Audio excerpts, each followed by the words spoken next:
So I consider myself very lucky having 3 children with autism and being around them all the time, because they make me better as well in my everyday life.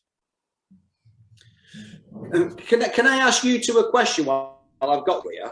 Is that okay? Sure. So hang on, let me get a little drink of my coffee.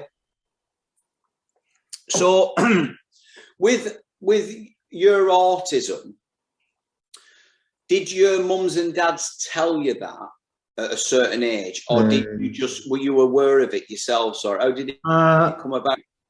I'll answer it first. So basically, from my childhood, I always felt like I was different, especially because a lot of problems throughout my childhood with my autism.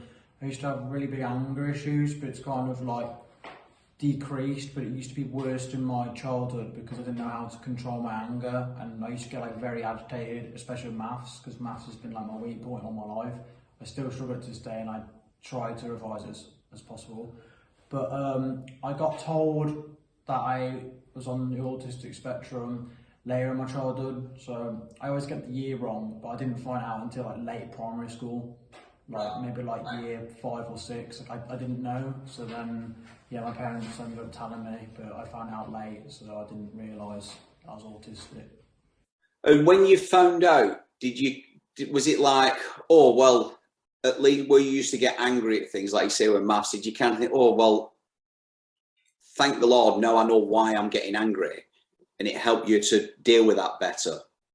Yeah, and in a sense, and then so it was kind of half like a shock, because throughout my childhood as well, it kind of like, it was both, I always say it's autism to this day, having autism is both a burden and a blessing, because like because I used to have like lots of problems in my childhood to do with also other pupils, because some of them like bullies, and then it was really hard for me in my childhood because I at some point, which I regret doing, I actually became a bully for a short time because how people acted was kind of narcissistic. So like sometimes I didn't want to do it, and then they kept on forcing me to do things, and no matter what I did, there was always consequences. So it really affected my mental health, and so yeah, and then that's why I've always got used to kind of actually appreciating I had autism over the years, really.